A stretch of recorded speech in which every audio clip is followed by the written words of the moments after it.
Isolation, a warning signal. If you are in a relationship with a person who has narcissistic personality disorder, they will try to isolate you from others as best they can. Someone who has been married to a narcissistic person or someone who newly broke up from one eventually finds themselves completely alone or unable to decide who to trust. How and why do they do this to you? It's almost impossible to see the big picture if we are looking at too closely. That's why it's quite hard to notice our own mistakes and deep cracks in our relationship. Though it's never too hard to observe other people's problems and the cracks in their relationships. This is exactly what a narcissistic person fears.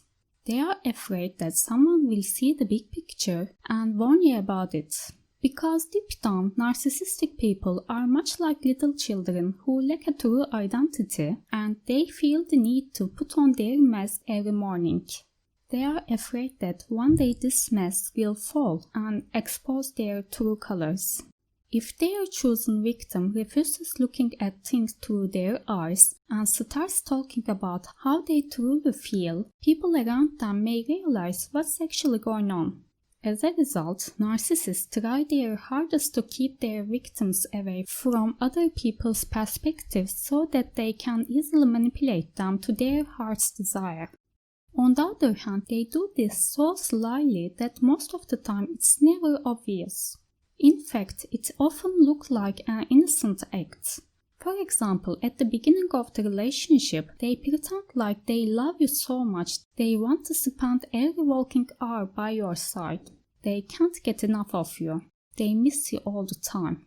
So when you are not around, they often text you and ask how you are doing. But actually their true purpose is to find out who you are with and to breathe down your neck even when they are away. They also need to know that they are in control. The fact you want to spend some time on your own or with friends when there is someone who loves you this much will seem quite selfish even to yourself. They are likely to guilt-trip you for not spending enough time with them. You may find yourself feeling like you need to try harder for this relationship. Being so cruel to someone who's all over you may even look narcissistic to you. Another common method narcissistic people use to isolate their partners is continuously saying bad things about people around them and trying to set them against those people. They can tell you things like your family or friends are not appreciating you enough and that you are giving them more than what they deserve without receiving anything in return. They can remind you of a small argument you had with a friend to fuel your negative thoughts. Sometimes they can show up unexpectedly to surprise you when you have other plans with your friends. If you tell them that you had other plans and they already knew this, they can either claim that they completely forgot about it and offer to take their leave to avoid putting you in a difficult situation, or insist that you told them no such thing. In any case, they put you in a difficult situation and you find yourself trying to decide between your two options. If you are married or more dependent on them economically, isolating you will be even easier for them. You are already sharing a house and a bed, so you are likely to feel responsible. If you have children, they can tell you that you are neglecting your family and that you are supposed to spend more time with them.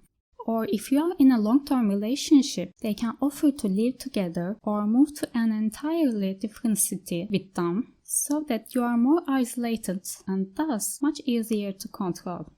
No matter how it's done, isolation is one of the most important phases of abusive and possessive relationships. The further you are from the people around you, the lower your chances of being influenced by them. Eventually, you get so lonely that you feel the need to clutch a straw to avoid drowning.